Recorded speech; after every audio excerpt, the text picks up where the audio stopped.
tentu saja saya memperkenalkan diri dulu. Ya, nama saya Giovanni Memento, salah satu tim pengajar juga di The Spirit Tondano, dan salah satu mata kuliah yang saya ajarkan yaitu strategi pembelajaran PAK.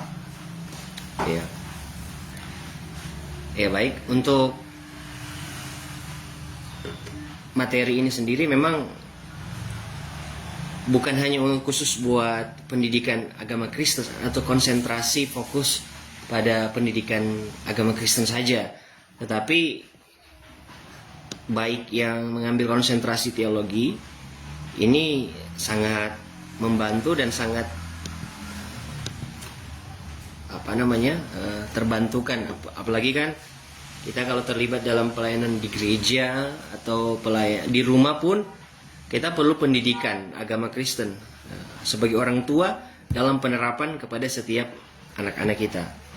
Di gereja dalam penerapan mungkin kepada sebagai gembala atau sebagai pimpinan rayon wadah atau yang serupa, kita perlu menerapkan strategi pembelajaran pendidikan agama Kristen, karena ini merupakan dasar utama dalam pendidikan sebenarnya, ya, pendidikan agama Kristen yang kita yakini sebagai orang Kristen, sebagai umat Kristiani. Dan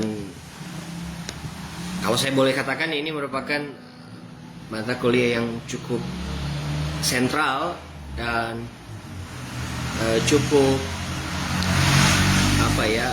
mencakup beberapa bidang yang lain, ya, bukannya tentang pendidikan saja, tapi dalam beberapa aspek, ya. Tapi kita fokus kali ini pada strateginya, ya.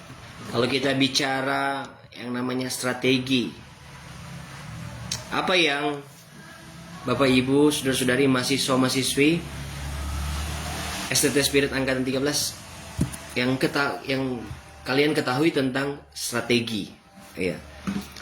Bisa memberikan jawaban lewat kolom komentar. Apa yang diketahui tentang strategi? Baru yang kedua, pertanyaan yang kedua, kita mulai dengan pertanyaan pemantik dulu sebelum masuk ke materi. Sejauh mana pemahaman dari mahasiswa-mahasiswi yang ada tentang strategi? Itu pertanyaan pertama. Apa itu strategi? Silakan menjawab di kolom komentar. Dan yang kedua, apa itu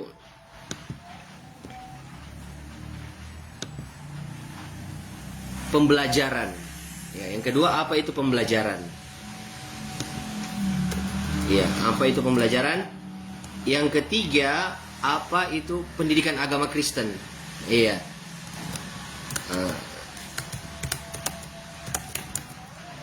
Saya coba pembagian seperti itu supaya lebih jelas dan lebih terarah akan pembahasan kita pada saat ini. Iya, silakan ya. Silakan. Saya menunggu yang live di Facebook. Iya. Silakan mengisi jawaban yang merupakan pemahaman dari mahasiswa-mahasiswi angkatan 13 STT Spirit tentang apa itu strategi, yang pertama, yang kedua apa itu pembelajaran, dan yang ketiga apa itu pendidikan agama Kristen. Ya, yang simpel-simpel aja, yang sederhana aja, yang kalian ketahui. Ya, oke. Sembari Bapak Ibu atau mahasiswa-mahasiswi memberikan jawaban lewat kolom komentar ini, saya coba bahas pelan-pelan tentang strategi, ya, pembelajaran dan pendidikan agama Kristen. Nah, untuk strategi itu sendiri merupakan rencana cermat dan komprehensif untuk mencapai tujuan jangka panjang dengan memanfaatkan sumber daya yang ada secara efektif dan efisien. Iya, oke. Terima kasih yang sudah memberikan jawaban. Grace Nova Rorong. Ya, strategi adalah rencana. Oke, boleh. Iya, rencana cermat dan komprehensif untuk mencapai tujuan, baik jangka panjang maupun jangka pendek, dengan memanfaatkan sumber daya yang ada secara efektif. Ini yang digarisbawahi. Sekedar informasi, saya sudah share juga untuk materinya, bisa sambil dibuka, sambil diperhatikan, dibaca-baca juga sembari saya menjelaskan. Ya, jadi saya ada di slide yang kedua, masih tentang apa itu strategi. Jadi merupakan strategi rencana ya, dengan memanfaatkan sumber daya yang ada secara efektif dan efisien. Istilah ini berakar dari bahasa Yunani strategos untuk strategi ya, pengertian strategi, yang berarti seni atau ilmu memimpin pasukan militer. Jadi memang kata strategi ini kerap kali dikaitkan dengan pasukan militer,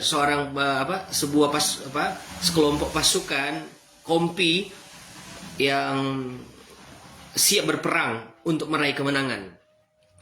Jadi secara umum juga strategi melibatkan pemilihan sasaran, alokasi sumber daya, dan serangkaian tindakan terkoordinasi untuk menyesuaikan diri dengan lingkungan dan menghasilkan hasil yang diinginkan. Nah, ini sangat menarik karena apa hubungannya ya kan strategi pembelajaran pak dengan pengertian strategi itu adalah strategos yang ilmu memimpin pasukan.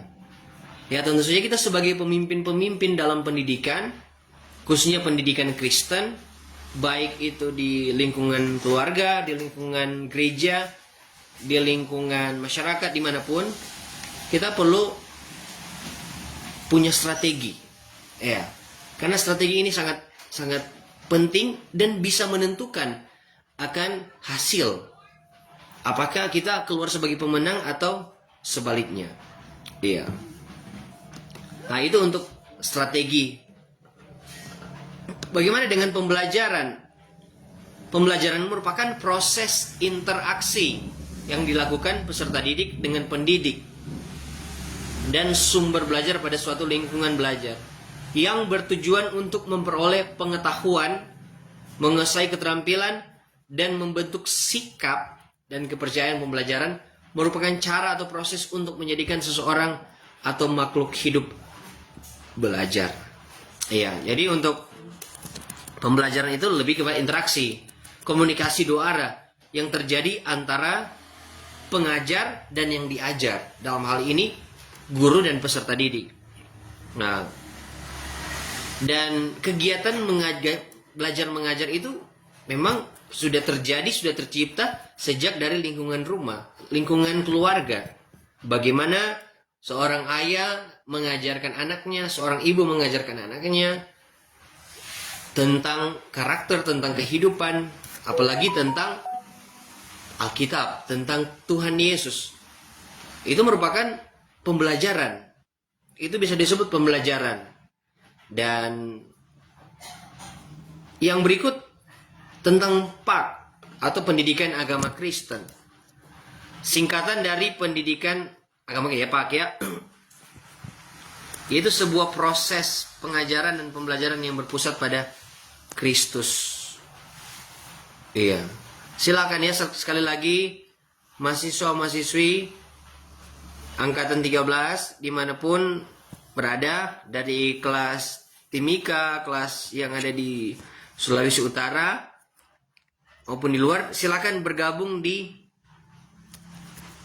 Google Meet.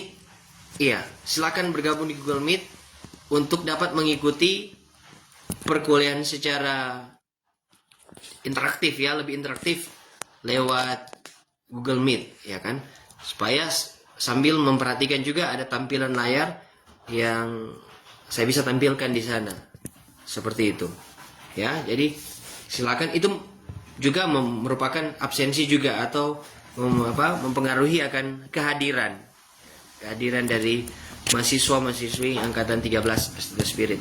Oke. Kembali selanjut ya. Jadi kalau kita coba combine, gabungkan akan ketiga bagian ini menjadi satu, yaitu yang kita sebut dengan strategi pembelajaran PAK, maka kita boleh simpulkan bahwa ini merupakan kegiatan belajar mengajar atau pembelajaran sebagai suatu sistem instruksional atau merupakan interaksi antara pengajar, guru, dan peserta didik, siswa dengan komponen-komponen lainnya. Ya kan? Dengan menerapkan strategi-strategi yang terbaik dalam mencapai tujuan yang sudah ditentukan. Dan bukan hanya itu, memikirkan seoptimal mungkin dan mengupayakan terjadinya komunikasi dan menghasilkan dampak yang baik. Nah, itu kalau kita sudah combine, kita coba gabungkan antara strategi pembelajaran dan PAK dengan agama Kristen maksudnya. Di sini kita bisa temukan bahwa memang sangat penting akan pendidikan agama Kristen. Dalam hal ini strategi yang tepat kita perlu terapkan dalam setiap tugas tanggung jawab yang dipercayakan kepada setiap kalian di dalam dalam konteks bermasyarakat, bergereja, berkeluarga, atau dimanapun berada. Setiap mahasiswa-mahasiswi itu wajib menerapkan akan kehidupan yang menjunjung tinggi nilai-nilai kerajaan Allah. Ya, seperti itu.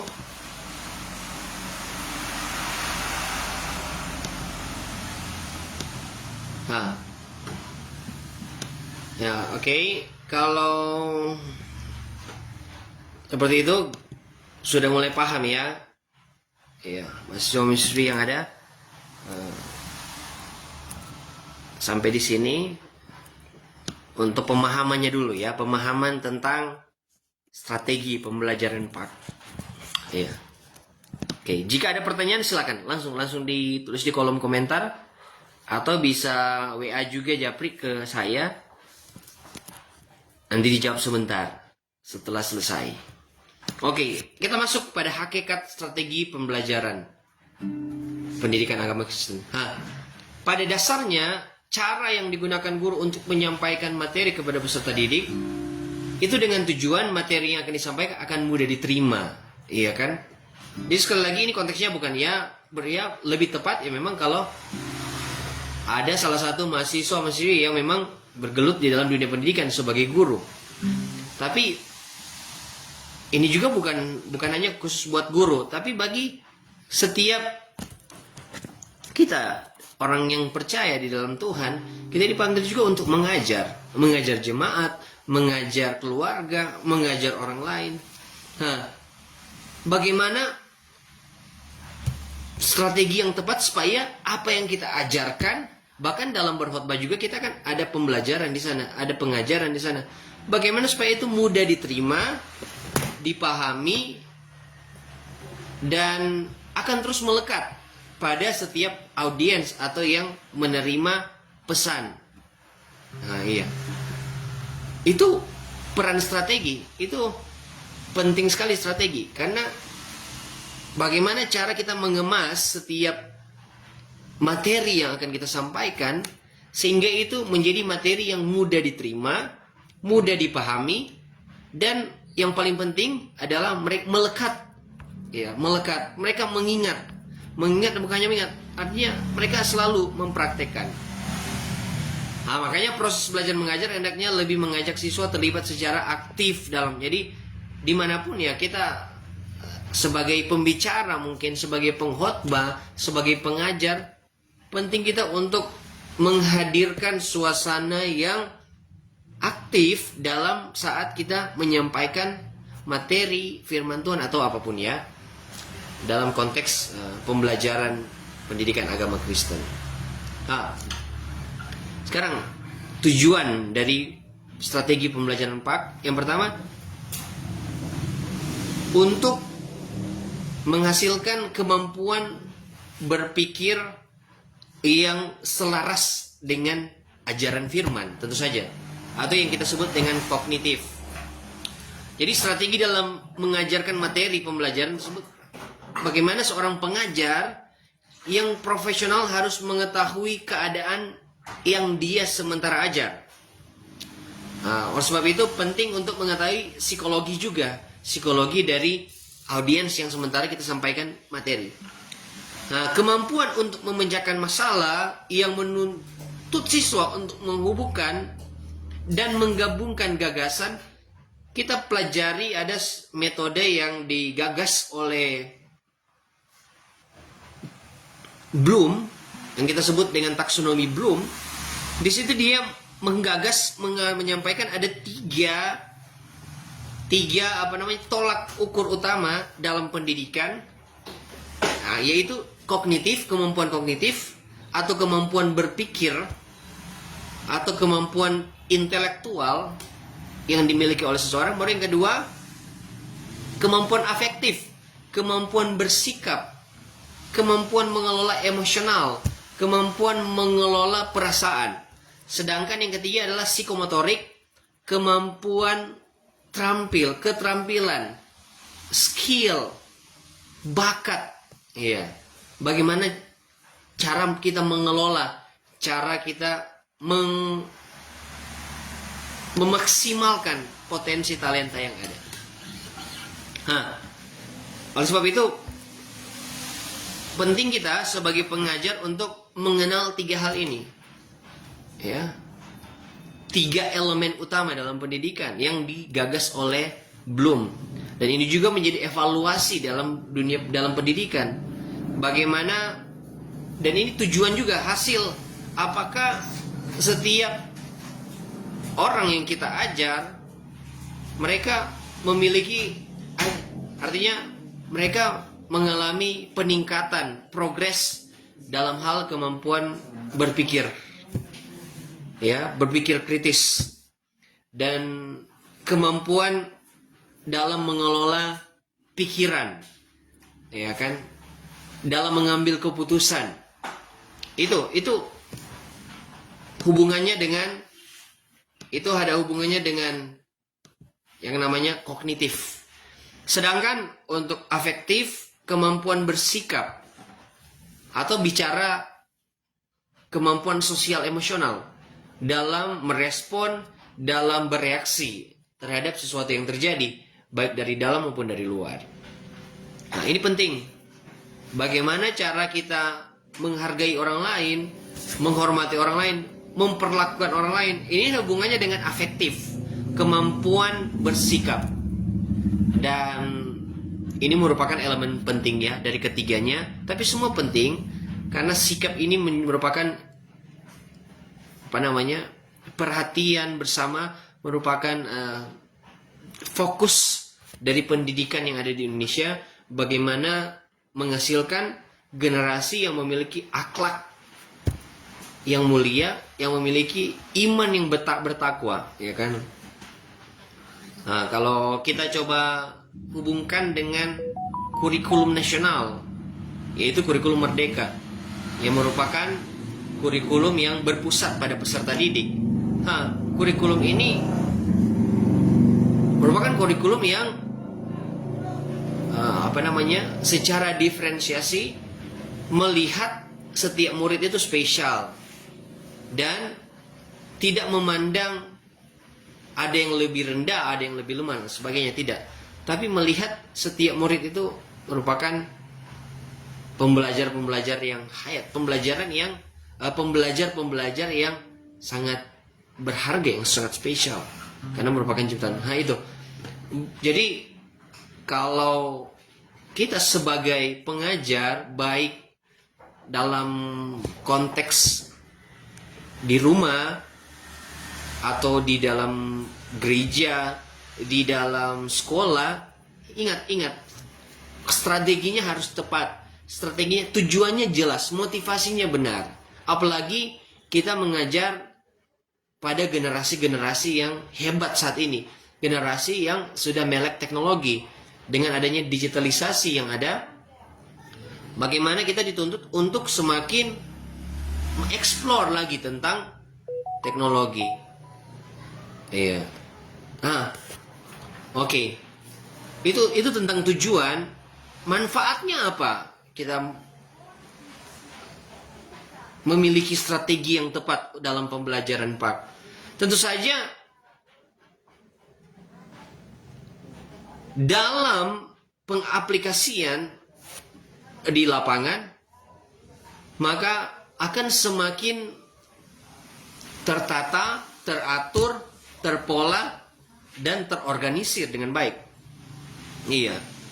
Tentu saja manfaatnya jelas bahwa bahwa hasilnya akan baik, akan terbaik karena strateginya tepat juga. Oke. Itu tentang manfaat strategi pembelajaran. Sekarang jenis-jenis strategi pembelajaran. Oke. Strategi pembelajaran. Proses ya yang terjadi antara pengajar dan yang diajar. Pembelajaran dapat terlaksana dengan baik, maka sebagai pengajar tidak terlepas dari strategi, ya kan, dalam menyampaikan, dalam memaparkan. Ada begitu banyak jenis-jenis, bahkan macam-macam strategi. Di sini sama-sama kita pelajari strategi-strategi apa saja yang bisa kita terapkan dalam pembelajaran yang kita lakukan, baik di rumah, baik di sekolah, baik di gereja, di lingkungan masyarakat, dimanapun perlu penerapan strategi. Iya kan? Ya. Ini jenis-jenis strategi Pak. Yang pertama ada strategi pembelajaran ekspositori atau SPE. Strategi pembelajaran yang menekankan pada proses penyampaian materi secara verbal dari guru kepada siswa, ya, dari pengajar kepada yang diajar. Verbal, ya, penyampaian secara kata-kata, ya kan, secara langsung, dengan maksud agar siswa dapat menguasai materi secara optimal. Jadi secara langsung. Ini normal. Ini strategi yang ya paling familiar kita temukan, yang paling sering diterapkan oleh seorang guru, seorang pengajar pada saat dia mengajar. Ekspositori, secara verbal dia melaksanakan, atau secara ceramah, dalam bentuk ceramah. Yang kedua, strategi pembelajaran penemuan atau discovery. Ini merupakan proses mental di mana siswa mampu mengasimilasikan sesuatu konsep, ya, atau mirip dan lain sebagainya, ya kan? Ini lebih kepada, ya, ada beberapa metode, misalnya pendekatan secara PBL, problem based learning atau project based learning. Jadi dalam bentuk masalah, bagaimana siswa menemukan solusi jawaban dari masalah yang ada. Yang ketiga adalah strategi pembelajaran penguasaan atau mastery learning. Ini lebih menekankan pada pembelajaran yang memerlukan usaha, ya, memotivasi para audiens atau yang diajar supaya dapat menguasai materi yang diterima. Itu untuk jenis yang ketiga dalam strategi pembelajaran Pak. Jadi saya review lagi. Yang pertama, strategi pembelajaran ekspositori SPE lebih kepada pembelajaran formal, secara ceramah, secara langsung, dalam bentuk penjelasan demi penjelasan, secara lisan dan seterusnya.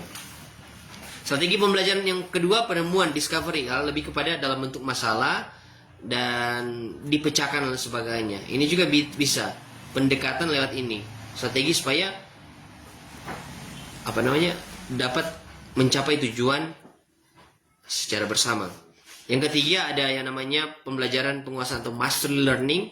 Ini lebih kepada ya menguasai materi, dan setiap yang kita ajar atau siswa dalam hal ini, mereka dapat menguasai materi yang disampaikan. Itu tersampaikan dan mereka mampu menyampaikan lagi kepada yang lain.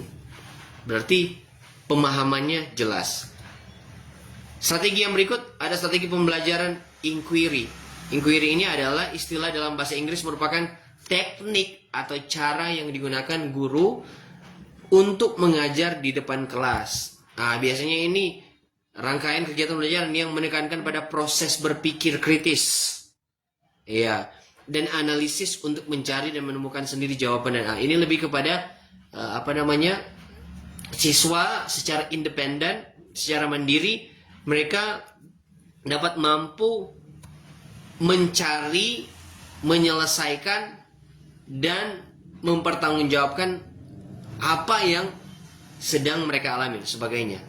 Kalau itu misalnya dalam bentuk tugas atau dalam bentuk pemecahan masalah, maka izinkan mereka yang siswa yang memecahkannya sendiri.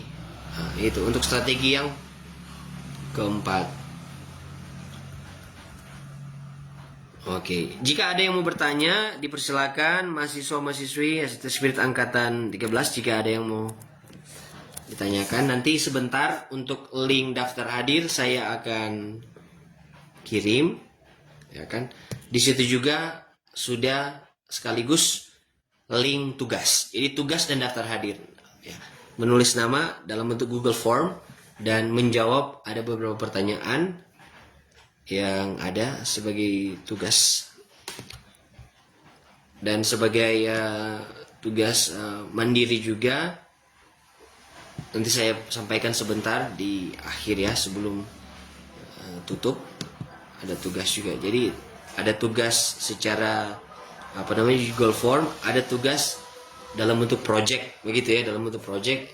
Kalau untuk tugas Google Form ya secepatnya diselesaikan, tapi untuk tugas secara project saya nanti berikan timeline waktu untuk menyelesaikan itu ya, untuk tugas dalam bentuk project ya, tentang PAK ya, pembelajaran PAK. Oke, saya lanjut dulu dengan ada beberapa bagian penting yang ingin saya sampaikan juga di sini kepada seluruh mahasiswa-mahasiswi SD Spirit Angkatan 13. Yang pertama, ya paling yang merupakan komponen penting juga, bagaimana menjalin hubungan secara personal dan secara intensional yang erat dengan peserta didik. Yang ini lebih kepada kemampuan psikologis, sosial, emosional. Bagaimana cara kita bonding, atau bagaimana cara kita bisa diterima oleh siswa-siswi. Karena penting sekali sebelum kita mengajar mereka, sebelum kita membagi ilmu, transfer ilmu, penting mereka untuk merasa merasa diterima, merasa dihargai, supaya dalam proses pembelajarannya tidak ada rasa takut, cemas, gugup, atau khawatir yang muncul dari peserta didik. Ya, jadi hubungan erat yang langkah fundamental dalam bimbingan rohani. Karena terkadang ada beberapa siswa yang mungkin dia orangnya pemalu, ya kan? Atau orang yang kita ajar dia memang pembawaannya seperti itu. Jadi kita perlu kenal secara emosional. Ada komponen penting dalam pendidikan ya, selain pedagogik, kemampuan intelektual dalam penguasaan materi, ada juga secara sosial, secara profesional, ya kan? Itu penting sekali untuk dipelajari. Nah, melakukan kunjungan ini juga penting sekali. Kunjungan kepada peserta didik. Jadi luas konteksnya, bukan hanya sekedar kita mengajar di kelas atau mengajar di rumah atau mengajar di gereja, tapi sebagai seorang pemimpin juga kan kita perlu mengunjungi secara pribadi bersama keluarga, Terutama jika mereka sedang sakit atau tidak aktif dalam kegiatan rohani gereja, tidak hadir di sekolah, tidak absen. Bukan hanya sekedar dia sakit, sekedar begitu, hanya sekedar tahu, tidak. Tapi sebagai sebagai pengajar Pak, dengan menggunakan strategi Pak, kita perlu melakukan hal-hal yang simpel sederhana. Kita kunjungi. Kenapa siswa saya tidak hadir? Kenapa murid saya tidak hadir? Saya mau cari tahu. Pulang sekolah boleh datang berkunjung ke rumahnya dan melakukan ada perhatian yang ditunjukkan dan ada kepedulian, ada pembimbing. Makanya pembimbingan perlu. Pembimbingan dalam pembelajaran. Yang kedua, menjadi tempat berbagi. Bagaimana kita sebagai seorang pengajar, ini juga merupakan bagian dari strategi. Bagaimana supaya kita memiliki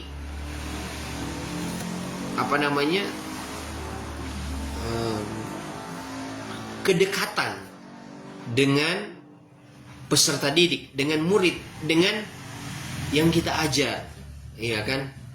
Supaya mereka merasa nyaman dan mereka tidak malu untuk berbagi jika mereka mengalami masalah atau ada kesulitan.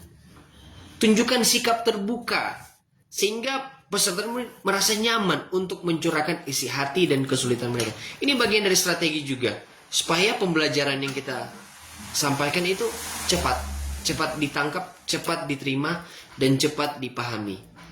Membantu pembimbing memahami masalah yang sedang mereka hadapi. Kita juga menjadi pembimbing juga, kita perlu dampingi mereka.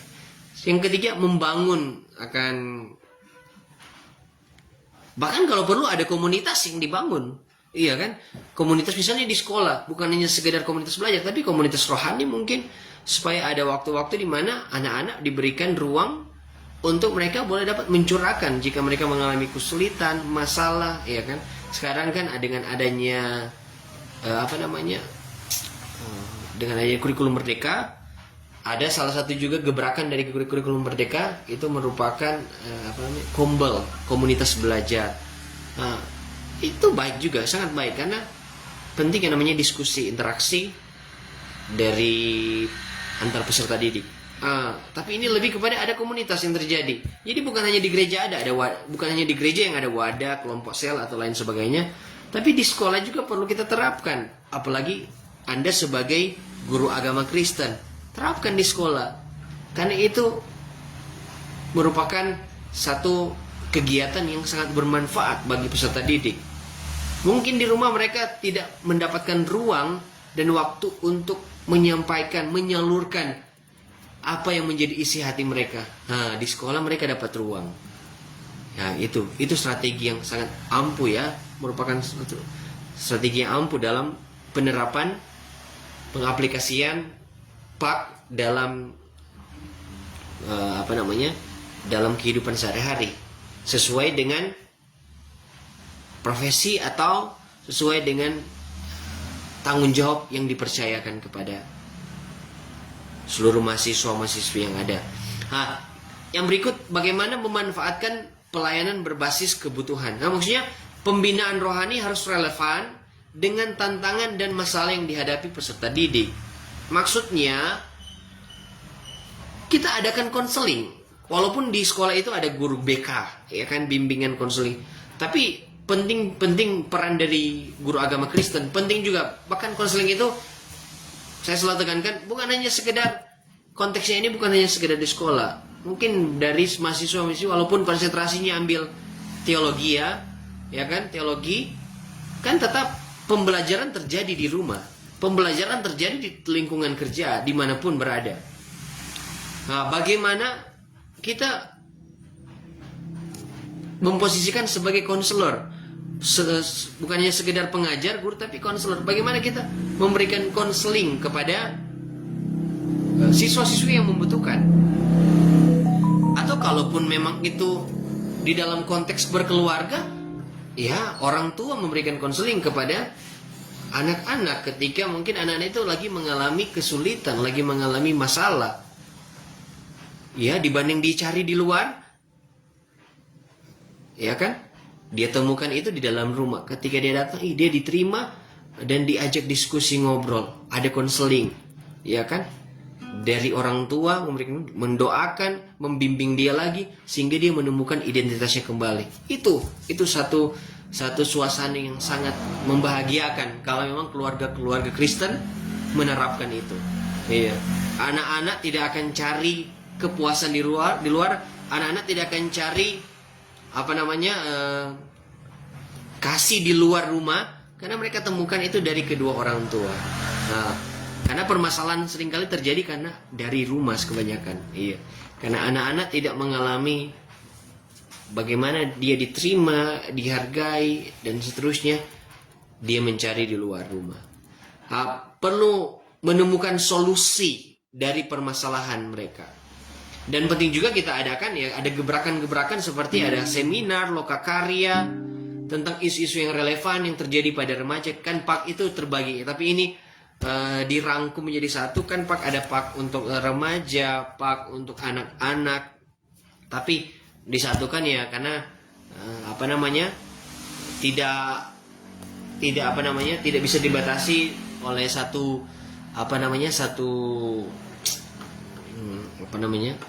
jenjang, tapi ya terserah Tuhan mau bawa kita kemana, terserah Tuhan mau bawa seluruh mahasiswi angkatan 13 SD Spirit entah menjadi guru di jenjang SD, jenjang TK, jenjang SMP atau SMA. Ya ini dasarnya sudah jelas. Nanti tinggal konsentrasinya dipelajari secara mandiri. Contoh kan, melakukan seminar yang relevan supaya anak-anak diberikan ruang diskusi supaya mereka boleh mencurahkan ini tentang pemahaman mereka. Dan sebagai guru PAK, kita perlu luruskan, jelaskan sesuai dengan Alkitabiah. Yang berikut tentang layanan berbasis kemitraan. Libatkan berbagai pihak seperti keluarga, komunitas, bekerja sama membina siswa. Ya, ada beberapa kasus, beberapa case yang guru-gurunya atau sekolah sudah menyerah dengan kondisi siswa ini. Iya, mungkin karena dia punya banyak kasus, punya banyak catatan-catatan buruk. Tapi bagaimana? Ya, kita sebagai pengajar, sebagai orang di dalam Tuhan yang mengajar tentang firman Tuhan, bagaimana apa kita akan menyerah? Jangan. Kita perlu berdoa, tanya Tuhan bagaimana cara menangani anak ini. Sudah dengan segala cara, strategi pendekatan masih belum berhasil. Nah, itulah kita perlu yang namanya tuntunan Tuhan. Contoh misalnya kan apa yang sedang terjadi di lingkungan kita. Bagaimana respon, bagaimana cara kita bersikap, itu penting sekali. Yang berikut tentang mempersiapkan generasi yang memiliki keterampilan digital. Di era digital ini gereja perlu beradaptasi untuk tetap relevan dalam membina generasi anak, generasi muda, generasi yang sudah berkeluarga. Semua perlu Tuhan. Bagaimana cara mengembangkan komunitas, melatih kepemimpinan digital, memanfaatkan teknologi. Ini penting juga karena ini dengan adanya sekarang ya semua ya serba teknologi dalam dunia pendidikan, semua itu serba teknologi. Dengan adanya juga artificial intelligence, kecerdasan buatan, sekarang strategi apapun atau metode apapun bisa dicari oleh mesin pencari yang memiliki kepintaran melebihi dari Google ya, yang kita sebut dengan AI. Dari Google sudah ada AI atau mesin pencari, robot mesin pencari, ya kan, ada Gemini, Copilot, dan ada ChatGPT. Jadi semua informasi jelas di sana. Nah, oleh sebab itu penting kita sebagai guru pendidikan agama Kristen, kita menyesuaikan dengan apa yang sedang terjadi. Jangan kita dikuasai oleh teknologi, kita perlu menguasai teknologi. Jangan kita gaptek. Kita harus melek teknologi. Walaupun usia kita sudah ya istilahnya sudah 40-an, 50-an, yang kita termasuk sebagai generasi baby boomers atau pre-baby boomers yang kelahiran tahun 60-an, 70-an, 80-an dan selalu berkata, sudah terlambat, saya sudah terlalu tua dan sebagainya. Jangan berkata seperti itu, karena selagi ada kesempatan, ada waktu, belajar mengembangkan akan pemahaman tentang digitalisasi, teknologi, dan bagaimana kita pintar-pintar, bijak-bijak dalam penggunaannya. Jangan juga kita habis waktu dalam penggunaan teknologi, ya. Survei sekarang menunjukkan Indonesia itu sebagai pengguna media sosial nomor 1 di dunia, baik Facebook, YouTube maupun Instagram. Indonesia nomor 1 dibanding negara-negara lain, yang dibanding dengan yang menciptakan itu. Amerika, mereka jarang sekali mereka mau buka handphone untuk media sosial. Mereka buka untuk pelajaran dan mencari hal-hal yang baru. Tapi di Indonesia, ya, ketika buka handphone pasti pasti yang mereka buka adalah media sosial, Facebook dan seterusnya. Nah, ini penting. Bukan itu yang dimaksud kita melek teknologi atau menguasai teknologi. Bukan itu, tapi lebih kepada kita tahu cara penggunaannya dan dapat membantu kita sebagai pendidik, sebagai guru pengajar dalam mempersiapkan pembelajaran agar supaya lebih baik, interaktif, dan relevan. Dan bagaimana melatih kepemimpinan digital? Berikan pelatihan kepada pembimbing mengenai cara memanfaatkan teknologi sebagai alat misi. Ini juga kita perlu bantu rekan sejawat dan seterusnya jika kita memahami akan teknologi. Ya, sekarang semua serba tersedia. Tinggal bagaimana kita mengatur waktu sehingga kita dapat maksimal dalam belajar. Begitu. Karena sebagai pengajar, ya, tugas kita harus banyak belajar. Karena bagaimana kita mengajar tapi kita tidak pernah belajar. Akhirnya apa yang kita ajarkan bukan sepenuhnya yang kita hidupi. Iya kan? Jadi seperti itu. Yang berikut juga tentang memprioritaskan pertumbuhan rohani secara personal. Jadi ini diperhatikan juga. Tolak ukurnya salah satunya, apakah murid atau peserta didik yang saya ajar, mereka memiliki pertumbuhan rohani atau tidak. Jadi sebagai pembimbing, pertumbuhan rohani yang sehat adalah modal utama untuk bisa membimbing orang lain. Iya. Jadi kerohanian. Bahkan kalau bagi saya, tolak ukur dari pendidikan itu sendiri atau akar fondasi utama dari pendidikan itu sendiri adalah spiritual. Kenapa? Karena kalau spiritual, setiap peserta didik atau setiap pembelajar atau setiap murid sehat, artinya dia mengenal Tuhan dengan benar, dia setia beribadah, dia takut akan Tuhan, dia menghormati orang tua. Saya percaya tingkatan yang kedua, yang adalah emosional atau bicara jiwa, pikiran, perasaan, kehendaknya itu pasti akan excellent, akan sehat juga. Karena yang dari dalam, tingkatan yang paling bawah atau yang kita sebut spiritual realm, itu sehat, itu selalu diberi makan. Maka kemampuan sosial emosionalnya atau jiwanya itu sehat. Maka kalau jiwanya sehat, pasti saya percaya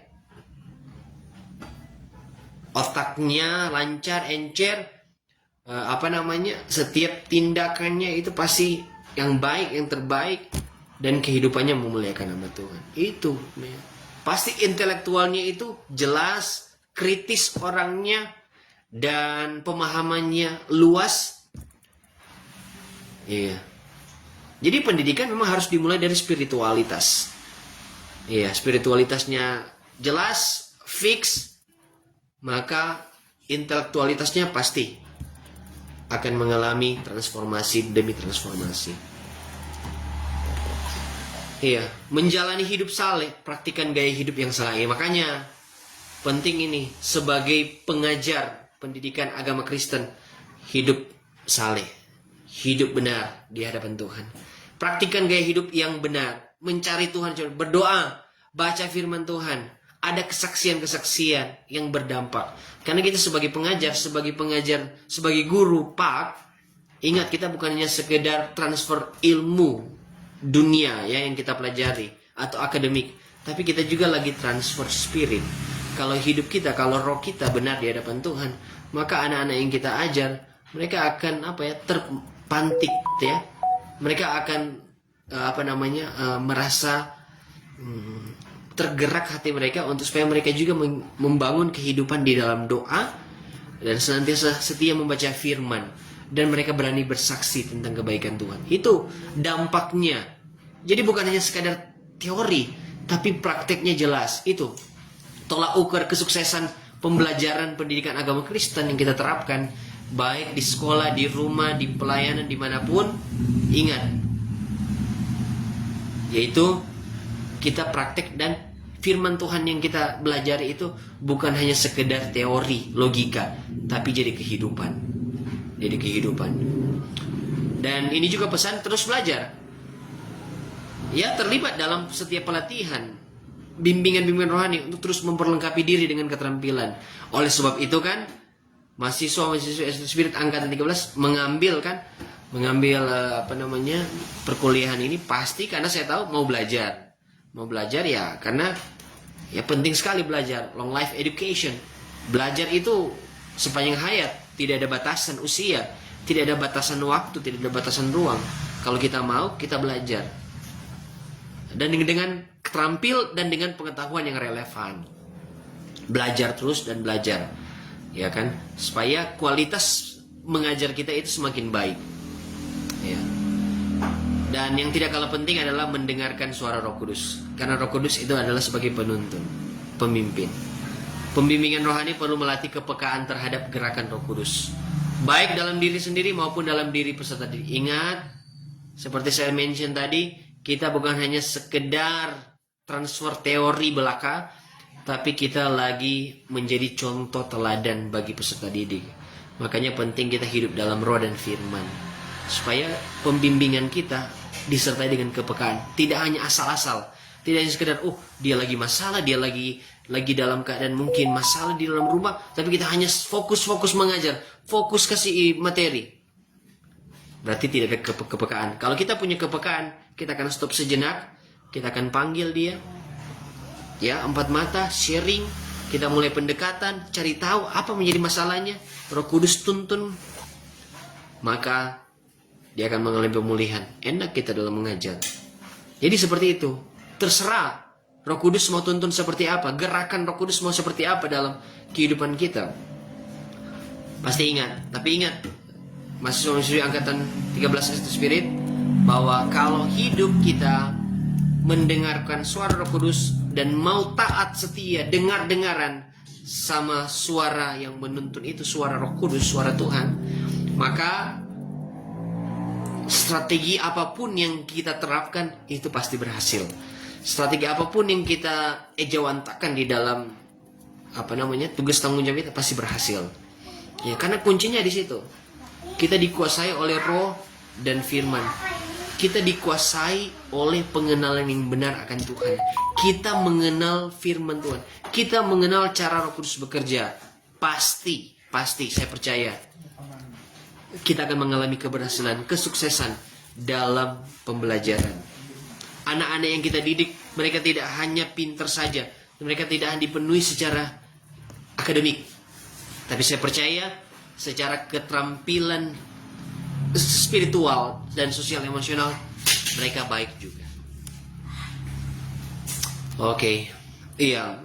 Untuk komponen dalam strategi, kegiatan belajar mengajar atau pembelajaran merupakan satu kesatuan, ya kan, dari 2 kegiatan yang searah. Kegiatan belajar mengajar adalah primer dalam kegiatan belajar mengajar. Ya, sedangkan kegiatan mengajar merupakan dapat terjadinya kegiatan belajar yang optimal agar dapat diketahui tentang keefektifan kegiatan belajar mengajar. Maka setiap proses dan hasilnya harus dievaluasi. Ini juga penting, tidak kalah penting ada evaluasi. Karena kenapa? Dengan adanya evaluasi kita tidak merasa hebat, tidak merasa sombong, tidak merasa sudah ini yang terbaik. Evaluasi terus, evaluasi supaya kita belajar dan belajar. Evaluasi, ingat, di setiap pembelajaran di akhir kita perlu evaluasi. Evaluasi diri, penting sekali kita terapkan setiap waktu. Sebagai seorang pengajar, pendidik atau guru, ingat, evaluasi diri, refleksi diri, atau bercermin, agar supaya, dan cermin kita adalah Alkitab. Firman Tuhan adalah cermin spiritual kita. Sehingga semakin hari, setiap hari kita boleh berkaca. Oke, apa yang perlu dirubah, apa yang perlu dikikis, dan seterusnya. Nah, sebagai kesimpulan, jadi strategi pembelajaran berarti cara, ya kan tadi, atau seni dalam mengintegrasikan komponen-komponen dalam kegiatan belajar. Ya. Dalam kegiatan belajar mengajar, guru menjadi titik sentral.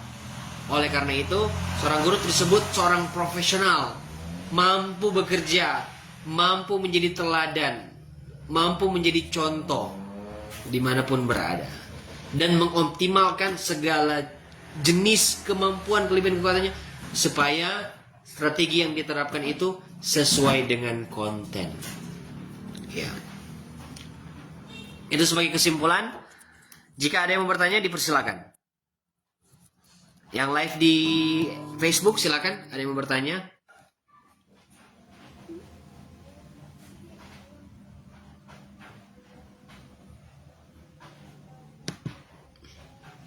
Ya. Bagaimana semua bisa memahami ya? Bisa mengerti? Kalau yang memahami, yang mengerti, boleh kasih jempol begitu.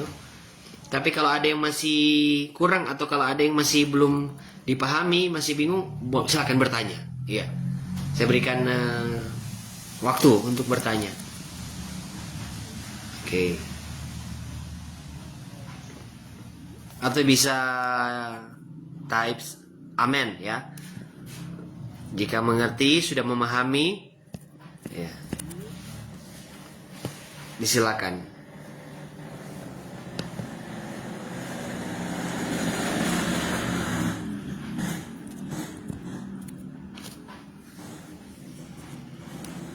Oke.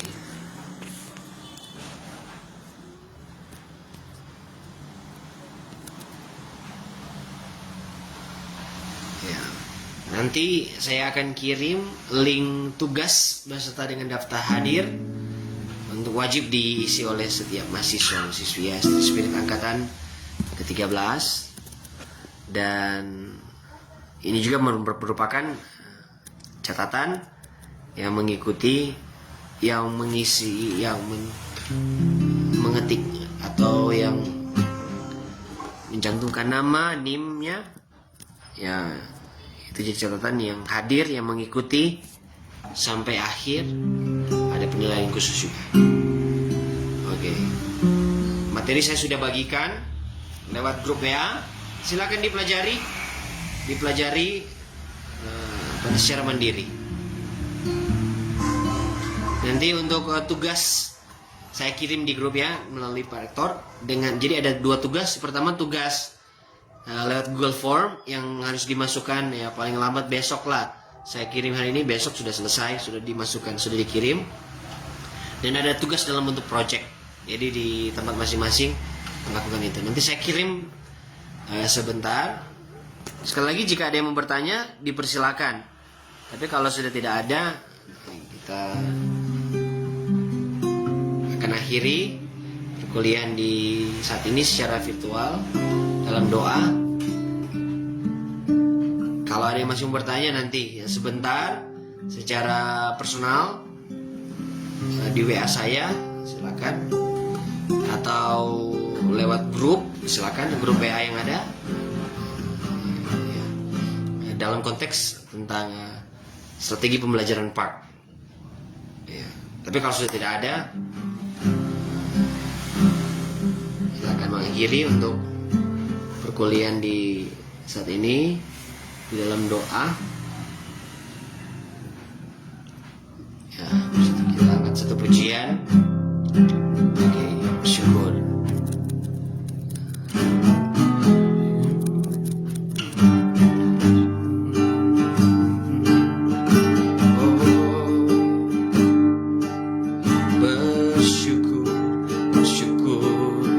Bersyukurlah, bersyukur karena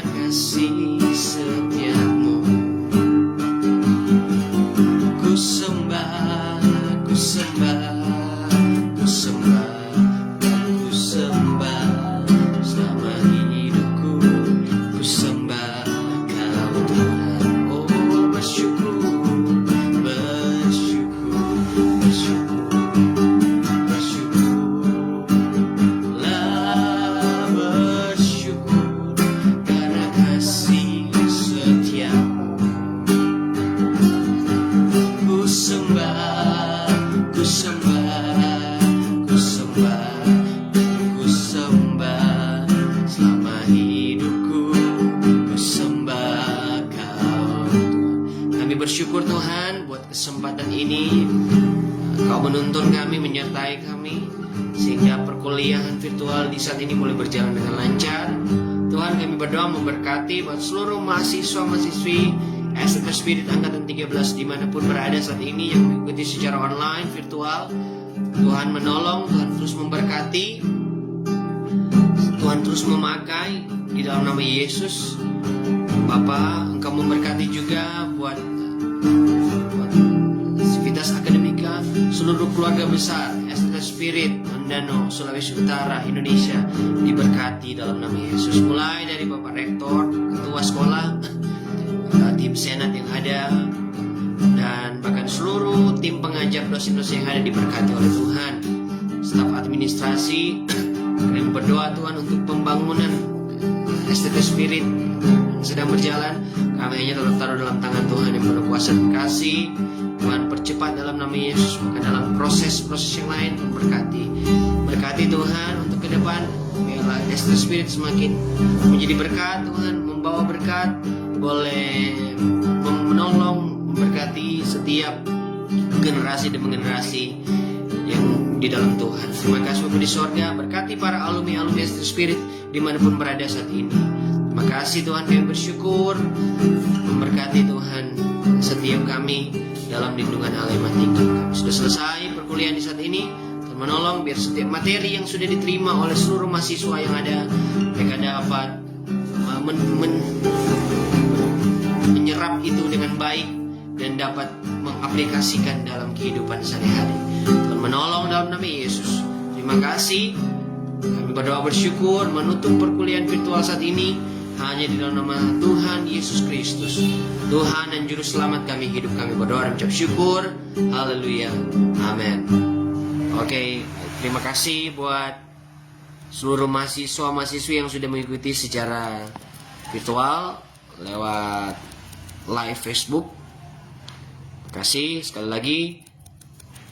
Nanti untuk link daftar hadir dan tugas saya kirim, ikuti. Dan terima kasih untuk semua yang sudah mengikuti. Tuhan Yesus memberkati. Sampai bertemu lagi di dalam perkuliahan di waktu yang akan datang. Tuhan Yesus memberkati kita semua.